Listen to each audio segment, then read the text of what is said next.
My plans got a little bit ruined. I've brought you to Wales. It's my church's annual weekend away. We come here every year. And I thought I would bring you up to the top of this hill because normally you can look out and see the rolling hills, the wonderful fields, the sheep in the distance, and it's a spectacular view. And I was going to talk to you about creation and the wonder and the beauty of the world around us. But with the mist, you can't really see any of that. So what I had planned kind of got ruined. The unexpected has happened. But that wasn't the only unexpected thing to happen this weekend. And if you're one of those people who likes a bit of a warning when I do a bit of a deep one, today's a bit of a deep one. On our way here to Wales, my mum and dad were in the car and my dad got a call from his brother, my uncle. Now my uncle was in hospital, not because he was unwell, but he was at the bedside of his mum, my grandma. And the doctors were telling my uncle that my grandma hasn't got very long left. That it could be days, could be hours that she has left on this earth.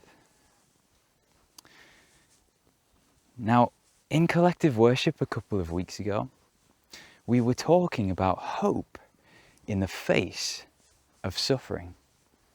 And I mentioned the brother and sister at the youth group I run, Liverpool Young Life, and the tragedy that they've been through recently in losing their dad. And I talked about their hope that they had in the face of suffering. And I said that the hope that Nathan and Keziah had is the hope that their dad had, and it's the hope that I have. But little did I know, a couple of weeks later, now, today, on the 12th of October, that I would be facing a very similar thing that they're going through. Now, last time we talked about that, those couple of weeks ago, I feel like it had an impact on quite a lot of you. That idea of hope in suffering, because we think, is that even possible? Can we even have hope when everything's falling apart? Hope when everything seems like it's going wrong?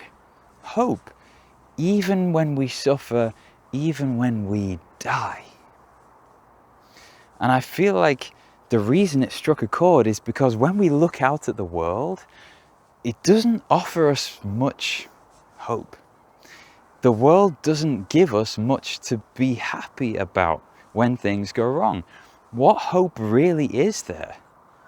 I feel like a lot of us are crying out for that. When things are messed up and dark in this life, is there any positive? Is there any bright side? What hope can we find? What hope can you give me? I think deep down we're all asking that question. And the hope that I talked about in that collective worship a couple of weeks ago, that hope, I am convinced, is the one hope that we need to have, that each of us needs to have. That is the one hope that can truly get us through whatever difficulty we go through. Because that is the one hope that our Creator has given to us.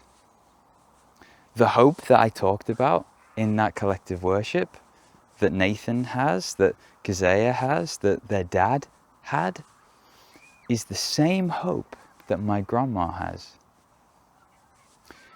Right now, as I film this and talk to you, I don't know if she's still with us. I don't know if she's still in that hospital bed,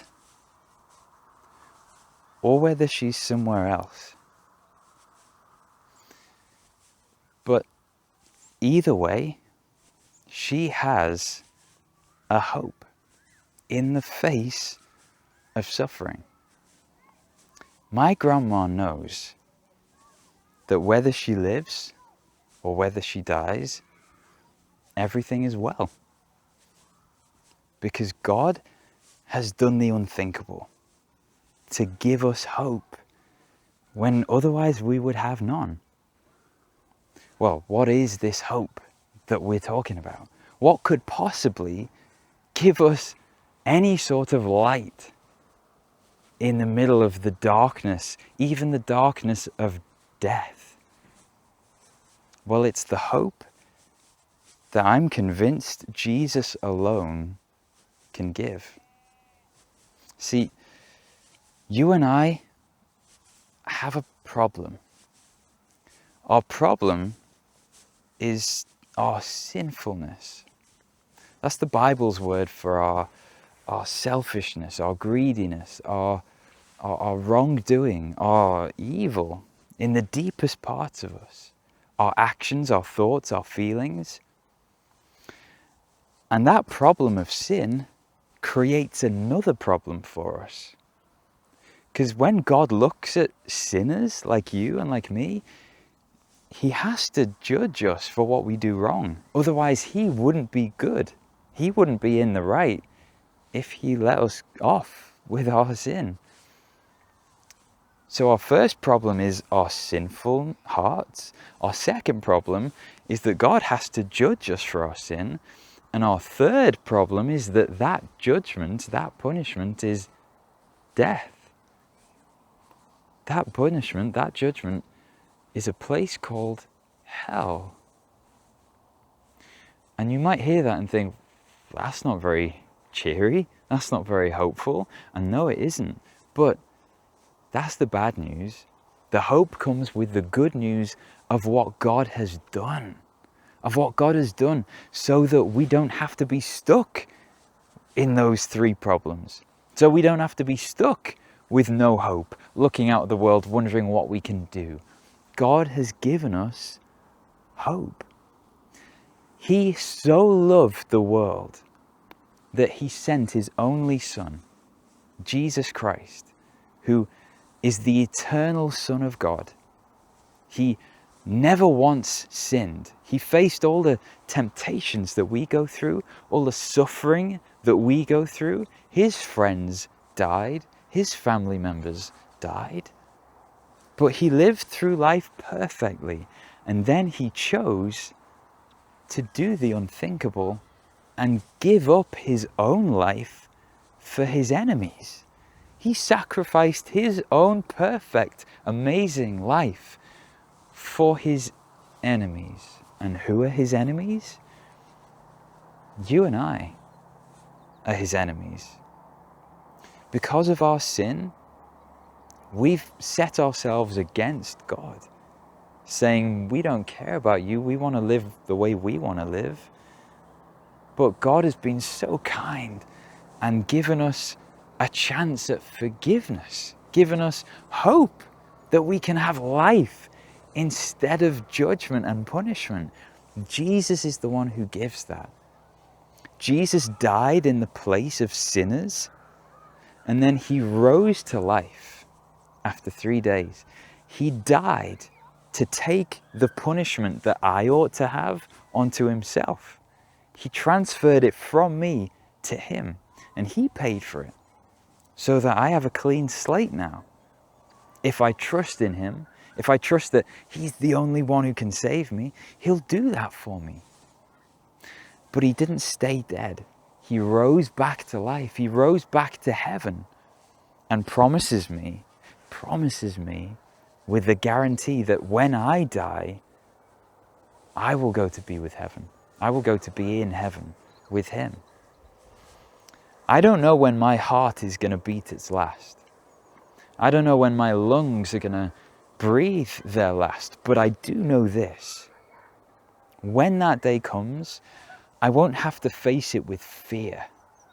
I won't have to face it with dread. I won't have to face it with uncertainty because I certainly know what is going to happen to me. I've got God's promise on it. It's not a wish, it's not a maybe, it's a promise from the God who cannot lie that when I die, I will live. That when I die, I will pass from my home here on earth to my true home in heaven. That is the hope of all hopes. That is the hope that Nathan, Keziah, their dad, my grandma, that I hold so closely, it's the most precious treasure in all of existence, because in truth, it is the most precious thing. You could kill me. I could drop dead right now, but I'm okay with that. I'm okay with that because I have this hope that God has given me everlasting life, even though I don't deserve it. I deserve the opposite from Him. I'm no good person. I'm nothing special. God has just simply done something very special for me. He's given me life when I should face death. And so when we look out at the world around us, it might seem like everything's dark, everything's misty. We can't truly see any hope. But trust me, those hills, that view is still there. It hasn't gone anywhere. Darkness might have covered it, but it is still there.